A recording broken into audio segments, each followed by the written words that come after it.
ये जगत गुरु जो है अभी पंजाब डूबा, हिमाचल में बाढ़ आई, लोग मर गए, ये जगत गुरु कहाँ थे?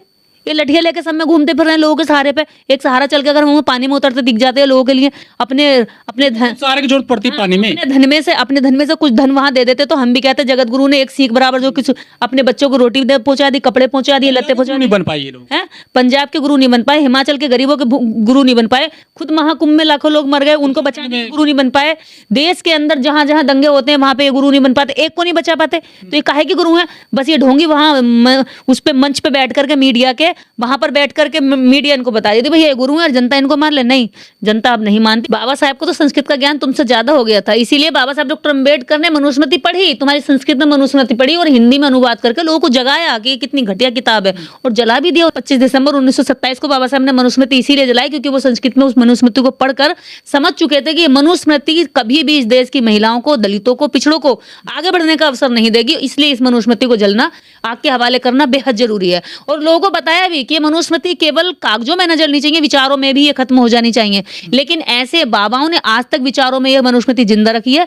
समाज के परिवेश में, सामाजिक व्यवस्था में आज भी ये संविधान के होते हुए मनुस्मृति का राज चाहते हैं। मैं उन लोगों से, उन दलितों से, पिछड़ों से और महिलाओं से कहना चाहती हूँ जो मनुस्मृति की वकालत करते हैं, अगर मनुस्मृति आई तो औरत पैर की जूती होगी, शूद्र केवल गुलाम होगा और अछूत केवल उनकी नजरों के सामने केवल और केवल कूड़ा करकट और कीड़ा मकोड़ा होगा। अगर अपना सम्मान भरा जीवन, स्वाभिमान भरा जीवन आपको चाहिए तो संविधान को मानिए, संविधान को बचाइए। और ऐसे बाबाओं से, ऐसे ढोंगियों को जगत गुरु मानने की बजाय, इस विश्व का अगर मैं कोई जगत गुरु मानने की बात है तो पूरे विश्व में बाबा साहब डॉक्टर अम्बेडकर को जो है माना जाता है, उनकी मूर्ति लगाई जाती है। राम भद्राचार्य बाबा जी, पहले जाकर थोड़ा सा मनुस्मृति को भी पढ़ लो। मुझे तो आपके जो है बड़ी तरस तो पहले आप पे आता ही था, तरस आता था, लेकिन अब मुझे और ज्यादा तरस आ रहा है कि जिसको कतई रत्ती भर का ज्ञान नहीं वो मनुस्मृति पे ज्ञान दे रहा, जिनको बाबा साहब के बारे में ज्ञान नहीं वो बाबा साहब के बारे में ज्ञान दे रहा।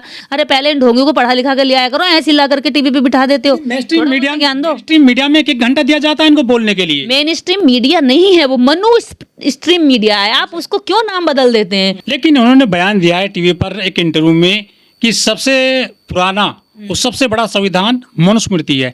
क्या सोचती है मनुस्मृति के बारे में आप? मनुस्मृति सबसे पुराना और सबसे अच्छा कानून था। अभी ये भद्राचार्य कह रहे हैं टीवी पर बैठ करके, तो फिर मनुस्मृति के काल में जो मुगल आके तुम्हें ठोक पीट के चले गए, लूट कर चले गए देश को, अंग्रेज आए वो भी राज करके चले गए। 200 साल मुगलों ने राज किया, 100 साल अंग्रेजों ने राज किया, उससे पहले भी हूर शाक्य मुगल जने कितने लोग यहाँ पर आए, देश को लूट के चले गए। तुम्हारे मनुस्मृति का कानून कुछ कर तो नहीं पाया। मनुस्मृति संविधान कानून इतना अच्छा था तो भारतीय संविधान को लाने की जरूरत क्या पड़ी? मनुस्मृति दिखा करके अंग्रेजों को भगा देते, मनुस्मृति दिखा करके मुगलों को भगा देते, मनुस्मृति दिखाकर ही अब सीमा के लोगों को भगा दो ना। लेकिन फिर भी कानून को नहीं याद आता। संविधान किसका काम आता है? बाबा साहब अम्बेडकर का। बाबा साहब अम्बेडकर से नफरत करने वाले लोग, घृणा करने वाले लोग कभी संविधान को स्वीकार नहीं करेंगे। कारण यही है क्योंकि डॉक्टर अम्बेडकर ने समानता की बात कह दी, डॉक्टर अम्बेडकर ने सब लोगों को समान अवसर की बात कह दी, डॉक्टर अम्बेडकर ने संविधान में लागू कर दिया कि जिनको पिछड़ा, दलित, कमजोर वर्ग का, जिनको महिला कहकर अपमानित किया गया, उनको बराबरी का हक दिया गया। और मनुस्मृति कहती है कि औरत पैर की जूती है। जो महिलाओं को पैर की जूती कहा जाता था, आज महिलाएं वाइस चांसलर बन रही, आज महिलाएं देश के अंदर राष्ट्रपति बन रही है, प्रधानमंत्री रही है, मुख्यमंत्री रही है। तो कैसे बात कर सकते हैं? संविधान की बदौलत ये परिवर्तन है। ये जो जगत गुरु हैं, महाराज हैं, ये राम भद्राचार्य अपने देश में तो खुद को कहते हैं कि हम जो जगत गुरु हैं। क्या ये कभी अमेरिका में गए हैं ऐसा देने के लिए जो प्रवचन देते हैं? कभी रूस में गए हैं, जापान में गए हैं, कोरिया में गए हैं? इनसे भी बड़े बड़े गुरु बैठे हैं पूरी दुनिया में। ये वहां जाएंगे तो पहले इनकी आंखों का इलाज करेंगे। वहां के लोग कहेंगे भाई इनको पहले इस चीज से मुक्त कराएं, फिर इनके दिमाग का इलाज करेंगे कि इस आदमी के दिमाग में रोशनी लाएंगे, आंखों में रोशनी लाएंगे। सबसे पहले दिमाग का इलाज करेंगे कि हम तो मानते नहीं। कितने देश ऐसे आप पूछ लीजिए कि कितने देश जो है इनको गुरु मानने के लिए तैयार है। डोनाल्ड ट्रम्प से कह देंगे ट्रम्प बेटा मैं तुम्हारा गुरु हूँ, क्योंकि जगत के गुरु में, जगत में तो उनके भी गुरु हो गए ना, कि बेटा तुम जो है भारत पे इतना टैरिफ क्यों लगा रहे हो, क्यों यहाँ का बिजनेस बर्बाद कर रहे हो। तो ऐसे बाबाओं को सबसे पहले तो इलाज की जरूरत है, गुरु बनना बाद में। वो कहते हैं ना, बच्चा कहता मैं बड़ा हो गया, मैं बड़ा हो गया। कई बार हमसे बड़ा होने की कोशिश करता है, बेड पे बड़ा होता है, किसी कुर्सी पे खड़ा हो जाता है और कहता देखो मम्मी मैं बड़ा हो गया। तो ये वही वाले गुरु हैं, इनके अंदर ज्ञान की इनके अंदर ज्ञान का अभाव है। ये अभी अच्छे इंसान नहीं बने, बात करते हैं गुरु बनने की। ये अच्छे अभी किसी भी सब्जेक्ट के विशेषज्ञ नहीं बन पाए और बात करते हैं जगत के गुरु बनने की। तो ये केवल एक पाखंड है, एक ढोंग है। और सबसे बड़ी बात, गोदी मीडिया, बिकाऊ मीडिया, मनु मीडिया जो है, ऐसे जिनकी कोई समाज में कोई भी जिनको मान्यता नहीं होनी चाहिए, ऐसे लोगों को उठा करके मीडिया में लाते हैं, प्रचारित करते हैं और उनके नाम के आगे जगत गुरु, महागुरु, श्री श्री 108, श्री श्री 140, श्री श्री 152, श्री श्री ये और ये, मतलब नाम के आगे इतना बड़ा बना देंगे कि सामने वाले जो सुनने वाले जो भोली जनता उनको लगता है जी बहुत बड़ी चीज है। बल्कि भले चाहे उसके दिमाग में कचरा हो, गोबर हो, अन्याय हो, असमानतावादी सोच हो, उसको भी गुरु बना देंगे, उसको भी बाबा बना देंगे, उसको भी जो है भगवान का दर्जा दिला देंगे। तो मीडिया बड़ी ढोंगी है। पहले तो आपने जो शब्द भी बोला उनके नाम के आगे लगाया जगत गुरु, पूरे जगत का यानी जगत के गुरु हो गए। कौन मानता उन्हें जगत का गुरु? आप बताइए, आप मानते हैं आपके गुरु हैं? हमारा तो गुरु नहीं है। अगर वो स्वयं घोषित जो है कोई भी पदवी दे दो और फिर कहो जी हम तो पूरे जगत के गुरु हैं, ऐसे इन्होंने कहा कि भाई हम जो है पूरे जगत के जो है ज्ञानी, सबसे बड़े ज्ञानी हम ही हैं, हमने पूरे जगत को ज्ञान दिया, हमने पूरे जगत को जन्म दिया, हमने पूरे जगत को रोटी दी है। तो ऐसे कहने से पॉसिबिलिटी तो नहीं है ना कि ऐसा हो सकता है। और जगत के गुरु कहने वाले लोग भी उन्हीं की जाति के हैं और जगत के गुरु बनने वाले भी वही उन्हीं जाति के लोग हैं। एक ही जाति के लोग पक्ष विपक्ष खेल करके बाकी भोली जनता को गुमराह करते हैं, उन्हें बरगलाते हैं और अपनी ओर खींचने की कोशिश करते हैं। अगर पूरे जगत में से एक आदमी भी कहता है कि मैं इसको मानने से इनकार करता हूँ, तो पूरे जगत के गुरु नहीं हो जाते हैं। जो बाबा इतना पाखंड फैला रहे हो, इतना ढोंग फैला रहे हो और जो डॉक्टर अंबेडकर जैसी महान शख्सियत से नफरत रख रहे हो, वो जगत तो छोड़िए गुरु कहलाने के लायक नहीं है। वो किस सब्जेक्ट के विशेषज्ञ हैं जो गुरु बन गए? तो नफरत के विशेषज्ञ हैं, जात पात के विशेषज्ञ हैं, ऊंच नीच के विशेषज्ञ हैं। तो ऐसे लोगों को गुरु हम नहीं मानते। वो लोग इनको गुरु मानते होंगे जो संविधान से नफरत करते होंगे, वो इनको गुरु मानते होंगे जो बाबा साहब से नफरत करते होंगे। बाकी समतावादी, न्यायवादी लोग तो इनको गुरु बिल्कुल नहीं मानते। इन्हें मुनाफा कमाने का ज्ञान है जिसका नाम देते हैं धर्म। ठीक है, ये मुनाफाखोर लोग हैं। एक बिजनेसमैन इसलिए बदनाम हो जाता है क्योंकि उसके आगे बिजनेसमैन जुड़ा होता है। ये इसलिए बदनाम नहीं होते क्योंकि इन्होंने अपने नाम के बहुत बिजनेसमैन और मुनाफाखोर बिजनेसमैनों से भी ज्यादा ये जो है मुनाफाखोर और चतुर चालाक लोग हैं, धूर्त लोग हैं, जिन्होंने लोगों को धर्म के नाम पर एक बड़ा बिजनेस खड़ा कर देते। आज का बना हुआ बाबा कल को आप देखेंगे 2 साल 3 साल में करोड़पति अरबपति बन जाता है। बिजनेस में गारंटी नहीं है कि आप किसी तरह का बिजनेस खोले तो उसमें सफलता ही मिल जाए, लेकिन बाबागिरी का बिजनेस ऐसा जिसमें सफलता ही मिलती है। आर्थिक सफलता तो मिलती ही मिलती है। जो समाज है, जो देश है, जो जनता है, जो गरीब लोग हैं, वो पैरों में और लेटते हैं। इतने बिजनेसमैन के पैरों में नहीं लेटेंगे, उसके प्रति सम्मान नहीं होगा। लेकिन धर्म का बिजनेस ऐसा है, इसमें सम्मान भी है, आस्था भी है, पैसा भी है, धन दौलत भी है और लोग अपने घर का अच्छा खाना इनको दे देते हैं। कर्जे पर चाहे पैसा लो, चाहे मकान बेचो, घर बेचो, दुकान बेचो, इनको जो है दान दक्षिणा दो। देवकीनंदन ठाकुर कह रहा है प्रवचन में। तो ये जो बाबा है जनता के टुकड़ों पे पलने वाले बाबा हैं और अपने आप को कहते हैं जगत गुरु। अरे जगत को तुमने क्या दिया भाई जो तुम जगत के गुरु बन गए? श्री श्री 108 बनकर तुम बैठ गए, तुमने 108 लोगों के भी भविष्य में सुधार कराओ। दिव्यांग व्यक्ति जगत गुरु बन सकता है, ये सोचने पहलू है। मैं ये मानती हूँ जिसके ज्ञान चक्षु खुल गए हों, जिनमें ज्ञान हो, तो बिना आंखों के भी वो अगर महानता की बात कर रहा है तो उसको हम मानने के लिए तैयार हैं। जब वो चपरासी बनता है, वो भी एग्जाम देता है, इंटरव्यू देता है, तब वो चपरासी बनता है, सिपाही बनता है, कांस्टेबल बनता है, इंस्पेक्टर बनता है, SHO, DSP, कमिश्नर और मुख्यमंत्री, चीफ सेक्रेटरी। तो वो भी एक प्रदेश तक सीमित रहते हैं, मुख्यमंत्री, राज्यपाल तक भी। वो भी जगत गुरु नहीं बनते हैं। वो भी जो है एक पूरा एजुकेशन हासिल करते हैं, बड़े बड़े एग्जाम देते हैं, तब वो किसी राज्य के मुख्यमंत्री, DGP बनते हैं। लेकिन ये तो बिना आंखों के ही जगत गुरु बन गई। देखिए ये जो चला आ रहा है, ये मुगलों के समय से चला आ रहा है। जैसे कि ये बीरबल अकबर के दरबार में किराए के कवि थे, मतलब खनकती असरफियाँ लेकर के उनकी चापलूसी करते थे और उनकी चापलूसी में जो है चौपाइयाँ गाते थे और अच्छे अच्छे लेक्चर उनको देते थे ताकि राजा सुन सुन के खुश होता था। तो उसने जो है 9 रत्नों का वो दे दी उपाधि कि 9 रत्न, विश्व के सबसे बड़े रत्न तुम मेरे दरबार में, मेरे भाड़े के कवि। तो ऐसे इन लोगों को वहां से लगी हुई है ये दिमाग में कि हम जो है अब पूरे विश्व में ही हम क्यों एक शहर तक सीमित रहें, क्यों एक राष्ट्र तक, एक देश तक सीमित रहें। इनके दिमाग में ये चस्का रहता है कि हर वक्त कि क्यों ना हम पूरे जगत से ही बात करें। अब जैसे कहते हैं ब्रह्मा ने पूरा ब्रह्मांड बनाया, भारत के बाहर ब्रह्मा को कोई जाने नहीं। ऐसे ही ये जगत के गुरु हैं, इन्हें भारत के अलावा कोई जाने नहीं। और भारत में भी अभी आप गाँव चलो, उनसे पूछना रामभद्राचार्य कौन है, मेरे साथ चलिए आप 10 गाँव या 10 शहरों में आप चलिए, जो टीवी नहीं देखता। 1.5 साल से तो काफी चर्चा में आ गए हैं सोशल मीडिया पर। गोदी मीडिया ने मंदिर की वजह से हमारे देश के PM मोदी जो है उनके पैरों में लौट रहे हैं, उनके पैर छू रहे हैं ऐसी वजह से। क्योंकि विश्व गुरु हमने तो उनको अभी जाना है 1-2 साल से ही। 1-2 साल से आए हुए भी मीडिया ने बताया, वरना इनके बारे में कोई नहीं जानता था। और मीडिया के बारे में मीडिया जिसको चाहे जनता के सिर पे बिठा दे, दिमाग में बिठा दे, मीडिया चाहे दिमाग से निकाल दे, नफरत फैला दे उसके खिलाफ।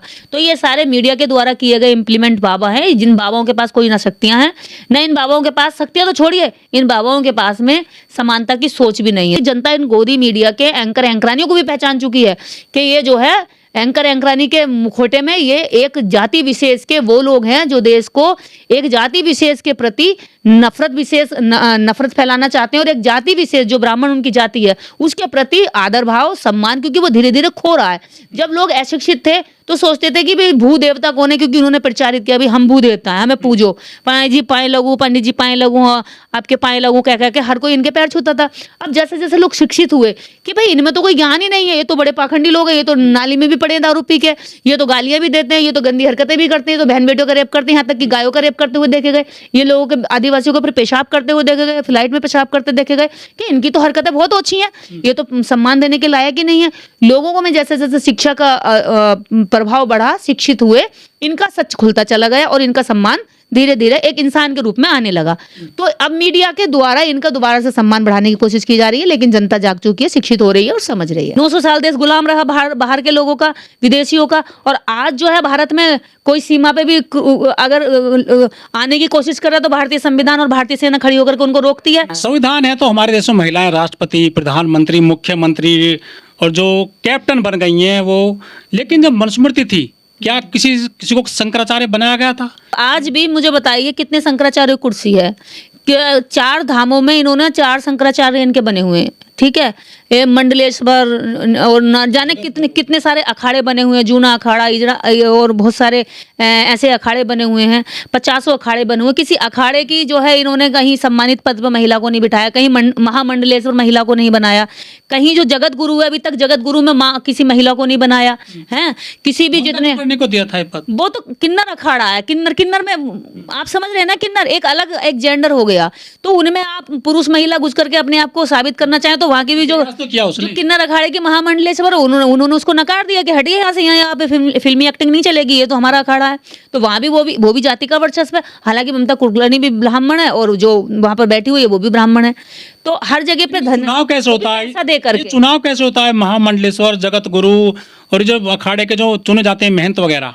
स्वघोषित पोस्ट हैं। जैसे अब मैं यहाँ कह दूं मैं महामंडलेश्वर महाज्ञानी श्री दीदी निर्देश सिंह, और मुझे कल से जो है पूजना शुरू करो, मैं 20 अपने आगे प्रवचन सुनने वाले बिठा लूं, और कल से ही आप जैसे लोग, हाँ बहुत सारे लोग मेरे स्वघोषित नाम को बार बार लगातार बोले। मेरा नाम तो इतना सा, लेकिन नाम के आगे और पीछे लंबी लंबी उपाधियां लेते हैं कई बार। अरे इनके नाम असली नामों को ये कहाँ प्रचारित करते हैं? असली नामों को प्रचारित करते जाति शास्त्री हैं, बाबा बागेश्वर बोलते हैं उनको। हाँ, शास्त्री ने अपना नाम भागेश्वर रख दिया, देवकी नंदन ने भी अपना नाम बदल लिया, बहुत सारे बाबाओं ने जो अभी परमानंद महाराज है वो भी जो तिवारी हैं अपने नाम बदल के लोग। शूद्र या जो अनटचेबल व्यक्ति है जैसे SC ST या कोई OBC यदि कथा करने लग जाए नाम बदल के, तो उसके तो बाल कतर देते हैं, उसके सिर पे जो है बहुमूत्र डाल देते हैं। तो ये इनकी घटियापन है ना, वो क्योंकि नफरत है इन्हें लगता है कि इनका एक अधिकार, नाम बदले तो चलेगा, ये नाम बदलकर बिजनेस करें तो चलेगा, लेकिन दूसरा नाम बदल के बिजनेस करें तो नहीं चलेगा। उसको ये पकड़ेंगे, उसको पेशाब से शुद्धिकरण करेंगे, और अपनी महिलाओं के मतलब टॉयलेट से ये शुद्धिकरण करते हैं। इनकी घटिया मानसिकता तो देखिए, एक ही इंसान दूसरे इंसान से इतनी घृणा कैसे कर सकता है, लेकिन जब उसके दिमाग में हो, जब उनके दिमाग में कथा यही करेंगे। देखिए धर्म नहीं है, ये बिजनेस है। आप कैसे इसको, अब मैं मानती हूँ अगर ये धर्म होता तो इनके यहाँ सबके लिए जगह होती, सबके लिए सम्मान होता। दलित भी हिंदू है, ठीक है, पिछड़ा भी हिंदू है, ब्राह्मण भी हिंदू है, लेकिन धर्म की कुर्सी पे बैठता केवल कौन है? गद्दी नहीं मिलेगी, वो केवल प्रचार करेगा। धर्म की अगर बात करें तो मीडिया एंकरानी केवल ब्राह्मण बनेगा। क्यों बनेगा? वहां पे अगर आप सुप्रीम कोर्ट की बात कर ले, आप देश के किसी भी कोर्ट की बात कर ले, अगर आप न्याय भी लेने जाएंगे तो वहां भी आपको जो है 20 साल तो इस बात पे लग जाएंगे लड़ने में कि वहां पे न्यायाधीश जो है आपकी ही जाति का कोई मिल जाए। कितने मीडिया हाउस जो दलितों पिछड़ों के पास हैं, और अगर उनके पास नहीं है तो इनमें नियुक्तियां जो होती है किस आधार पर होती है? जाति के आधार पर होती हैं। अगर जातियों के आधार पर ना हो तो सब जगह ब्राह्मण ही क्यों भरे हुए हैं? तो इसलिए आपको ये मनु मीडिया जो है कभी सच नहीं दिखाएगी। मनु मीडिया का बहुत बड़ी तरीके से बहिष्कार भी हो चुका है पूरे देश के अंदर, लोग देखना बंद कर दिए। बहुत सारे लोगों ने तो टीवी में आज तक, कल तक, परसों तक जो ये चैनल चल रहे हैं ना, ऐसे चैनल देखने बंद करते हैं, यूट्यूब देखते हैं जहाँ पे ओरिजिनल खबरें सुनाई जाती हैं। बाबा ने ये भी कहा कि जो राम को ना भजे वो चारों वर्ण जो है चमार हैं। और अभी बाबा ने एक बात और कही कि मैं चाहे मुझे आंखें मिले ना मिले, मुझे मोक्ष मिले ना मिले, लेकिन ब्राह्मण कुल में जन्म मिले। अब बाबा की दोनों बातें सुनिए। बाबा ब्राह्मण जाति से बहुत प्रेम करते हैं, आंखों से भी नहीं करते। मोक्ष का भी पता है उन्हें कि मोक्ष जैसी कोई चीज नहीं होती। और बाबा जो है लोगों को चमार के नाम से गाली देकर अपमानित करना चाह रहे हैं। तो आप सोचिए, हराम की खाने के लिए, मतलब फ्री की खाने के लिए, मजे मारने के लिए, देश की जनता को उल्लू बना करके खाने के लिए ये आंखें अंधे होने को तैयार हैं आंखों से, लेकिन ये बैठ के खाएंगे। इतनी मोटी तोंद निकली पड़ी है और चल रहे हैं बहुत सारी सिक्योरिटी में, जिनका कोई योगदान नहीं, जिनकी कोई शिक्षा नहीं, जिनकी कोई दीक्षा नहीं, जिनका देश के हित में कोई योगदान नहीं, जिनका यहाँ बाढ़ आए, लोग मरे, लोग बर्बाद हों, उनमें कोई योगदान नहीं। इस देश के अंदर कितनी भुखमरी है, बीमारियां हैं, उस पर इनका कोई योगदान नहीं, कोई रिसर्च पे इनका योगदान नहीं। बस इनका एक ही रिसर्च है कि जातियां वो नीच हैं जो राम को नहीं भजती। इनका एक ही रिसर्च है कि भैया चाहे मैं अगले जन्म में अंधा हो जाऊं, अगले जन्म में भी मुझे चाहे नैन सुख मिले ना मिले, अगले जन्म में चाहे मुझे मोक्ष प्राप्त होना हो, लेकिन मुझे ब्राह्मण कुल में जन्म मिले। सभी लोगों से ये सवाल करना चाहती हूँ, इस बाबा को जो लेकर बैठे हैं रामभद्राचार्य, और भी बहुत सारे बाबा में बैठे होते हैं स्टूडियो में, तो उन बाबा का इंटरव्यू करने वाले जो पत्रकार हैं उनकी जातियों का पता लगा लेना, बस आपको पता चल जाएगा कि सच्चाई कितनी है। कभी आपको ये अगर लगे कि उनके बारे में सच्चाई है तो समझ में आ जाएगा। कभी ये बाबा देश की शिक्षा पे बात नहीं करते, कभी ये बाबा देश की गरीबी पे बात नहीं करते, भुखमरी पे बात नहीं करते, बेरोजगारी पे बात नहीं करते, आरक्षण विरोधी बातें करते हैं, ये संविधान विरोधी बातें करते हैं, और सबसे बड़ी बात ये डॉक्टर अंबेडकर विरोधी बातें करते हैं, जातियां विरोधी बातें करते हैं, जातियों से स्पेशल घृणा करते हैं, कहते हैं सारे हिंदू एक हो जाओ। यही बनाए हैं, लेकिन जबकि जातियां खुद इसीलिए तो बनाई ताकि घृणा कर सके, घृणा कर करके उनसे अपना नौकर वाला काम करा सकें, लेकिन अब ऐसा नहीं होता। संविधान के राज में लोग बीमार पड़ते हैं तो ये बाबा जो है किसी उसमें नहीं जाते अपने वैद्य खाने में, सीधा कहाँ जाते हैं, एम्स में या प्राइवेट अस्पताल में जाते हैं। अरे विदेशों के बड़े बड़े हॉस्पिटलों में ये लोग इलाज कराते हैं, क्योंकि इन्हें अपने मंदिर पे, अपनी पूजा पे, अपनी शक्ति पे भरोसा नहीं होता। आपको अपनी शक्ति पे भरोसा कराएंगे, लेकिन जब इनके शरीर में प्रॉब्लम होती है तो डॉक्टर की शक्ति पे भरोसा करते हैं, साइंस पे भरोसा करते हैं, हॉस्पिटल जाते हैं, बेहतर से बेहतर अपना इलाज कराते हैं, अच्छे से अच्छा, महंगे से महंगी मशीनों से इनकी जांचें होती हैं। लेकिन जो गरीब जनता इनके पीछे पीछे भागती है, अपनी अस्पताल है ना, अपनी झोली से इनको दे देती है, वो उसमें से जो है ये उनको ज्ञान देते हैं कि नहीं, आप सब हमारे दान चढ़ाइए और आपका भला हो जाएगा। तो ऐसे ढोंगी बाबाओं से बच के रहिए, अपने बच्चों की शिक्षा पर ध्यान दीजिए, और ऐसे लोगों को सुनने से पहले आप ये हमेशा ध्यान रखना, जो संविधान विरोधी बात कर रहा है, जो अंबेडकर विरोधी बात कर रहा है, वो हमेशा देश विरोधी व्यक्ति होगा, क्योंकि वो देश में एकता और अखंडता से नफरत करता है।